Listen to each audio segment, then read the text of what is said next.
By the end of 1964, the Beach Boys have released 7 studio albums in just 2 years' time.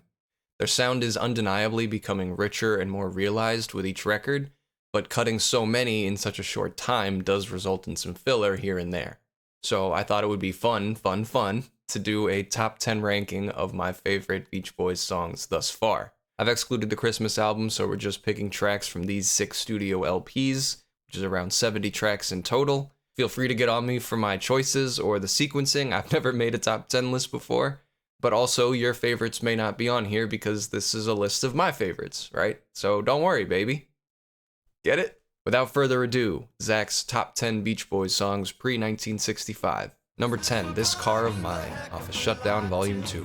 I think I'm the only person that rides for this song, and I'll be the first to admit that it isn't the most technically or rhythmically impressive, but I really like Dennis Wilson on the lead on this one. He's just got this vocal melody on here that I get stuck in my head all the time. It's very catchy and very sweet, and I like the lyrics on this song, talking about finding this car and kind of underestimating it at first, and then coming to find its beauty and bonding with it over time and stuff. I like all that, and I think it works well given that a lot of these songs of this era have the car as a metaphor for a girl and vice versa, so, you know, beauty in the eye of the beholder and stuff like that. I think it's a nice little sentiment there. Number 9, In the Parking Lot, off Shutdown Volume 2.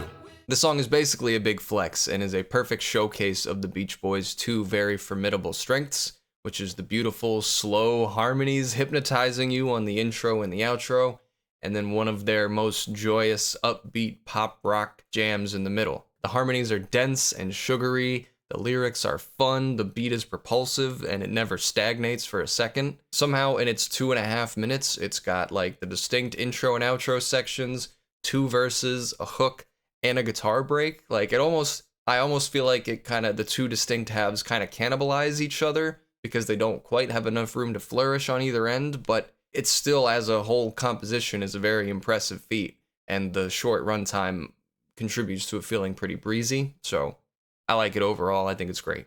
Number 8, We'll Run Away, off All Summer Long. I feel bad that the song is as low as number 8, but the other 7 are just that much more my favorite. But this is a beautiful slow jam sung by Brian Wilson. Starts with this like great acoustic guitar and these wonderful yearning lyrics that the perspective is a little bit different than their usual, I feel like. And then it just drops you on your head with this like crazy wall of sound and like the harmonies and an organ that feels like it would have gone on to inspire Jim Morrison and the Doors.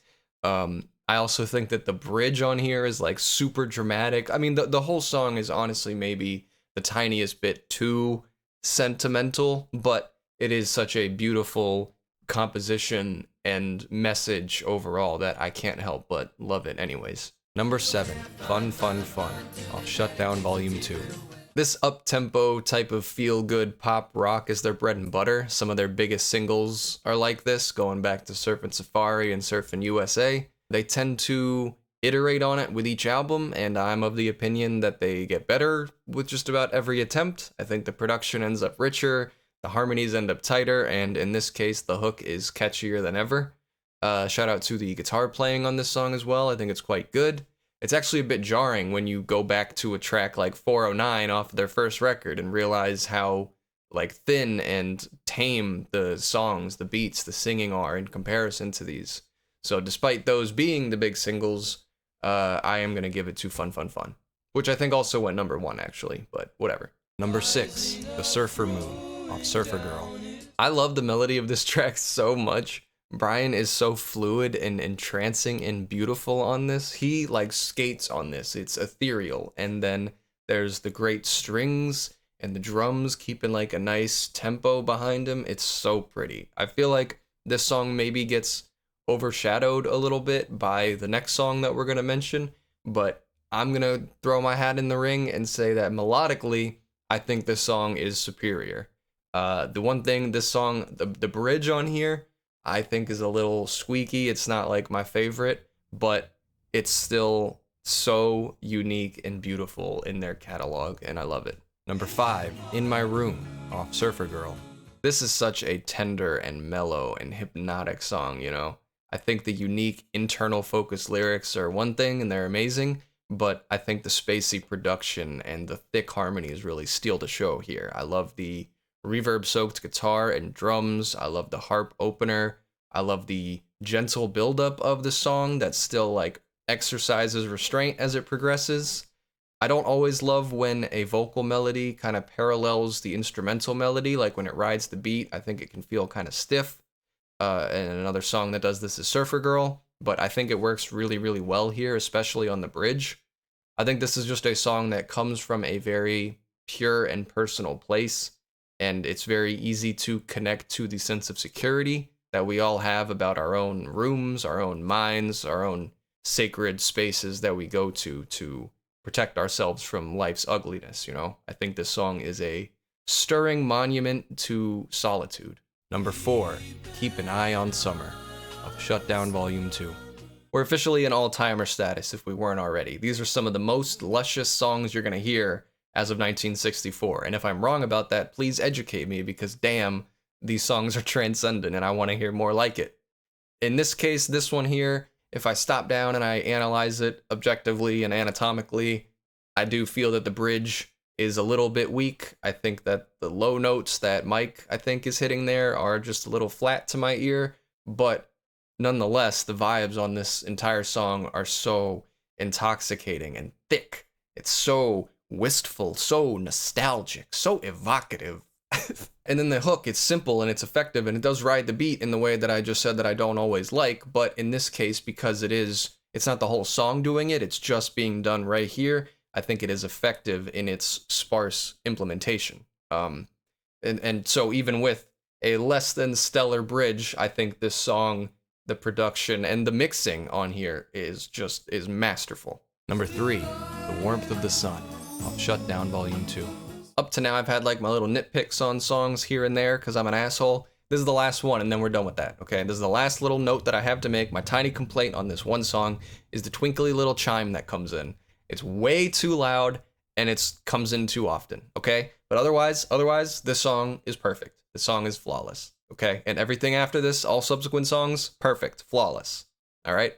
Brian's lyrics are emotional and charged and probing and amazing, and his singing on here is phenomenal. The background harmonies on this thing are thick and swirling, and they ebb and flow, and the drums are ticking away with the reverb cranked up to 10. It's so good. It's so good, man. This is like all the same beautiful qualities of Keep an Eye on Summer without that little misstep of a bridge. I'm saying about a classic song, but also plus the song has a warmth and a hopefulness to it, you know, and a reassuring quality to it that I really love. So this is absolutely an all-time classic, and it is my favorite of the Beach Boys slow jams up to now. Number 2, Don't Worry Baby, off Shutdown Volume 2. I'm so confident in this idea that I did not even bother to confirm it, which may very well blow up in my face here. But to me, it seems very obvious and undeniable, right? So I'm just going to say it. This song is the response to, or Brian Wilson's attempt to make his own Be My Baby by the Ronettes, right? Right? Like, it's gotta be. There's no question. Because this song is on Shutdown Volume 2, and 6 out of the 10 songs on this top 10 list are from this album, almost explicitly because a lot of them are executing this sound akin to the Phil Spector Wall of Sound. Did that make any sense? Well, because Warmth of the Sun, Keep an Eye on Summer, and this song, you put these songs on, you have headphones on, and you can feel the textures of these songs. You know, they have a fuzzy quality to them that you can feel like a CRT TV. It's crazy. You can hear Brian Wilson just pushing the technology to its limits, and I think that's so cool to hear. And doing this video actually made that super apparent, because then I'd go back and I'd play a song like Little Deuce Coupe, and it's like night and day. I'm not saying Little Deuce Coupe isn't a classic song, but production-wise, they're on another level over here. And I think you could make a very strong and convincing argument that Don't Worry Baby is the best song that the Beach Boys have ever made up to this point. And that's why I've got it at number 2. Number 1, Car Crazy Cutie, off Little Deuce Coupe. Well, favorites are favorites, right? I don't even know if this is controversial because I don't think anybody cares about this song. It's not like a big hit. It's not a big single. I don't think it made a dent for anybody really, but I would be lying if I didn't put this as my number one song. I'm not going to try to tell you guys or suggest that it's technically superior to Don't Worry Baby or any of these other ones that we've just listed, but to me, I have not heard them do another song quite like this one. It's got this kind of rockabilly flair to it a little bit, and Brian's singing on here is just otherworldly. He's got a vocal melody that's great, and then like a wordless melody of just like singing, and it gets stuck in my head all the time. It seems like he's just singing his heart out on this one. I also think it's got really great progression. Like it starts with this like opening a cappella and builds up and does its thing, and then it kind of has a great breakdown in the middle end of it before coming back for a final reprise, you know? And I think it goes over super, super well. I never get tired of this song. It is so unyieldingly joyous, which is a quality that you can attribute to much of the Beach Boys, I recognize, but this song connected with me in a way that few others have. And, you know, we've got a lot more to go. I look forward to the day that it is dethroned. It's going to take a giant song to do it, but with the upward trajectory that they have been moving on, you know, it could happen any day now. Today now. Beach Boys Today. Because that's their next album. Beach Boys Today. Do you get it? You get it?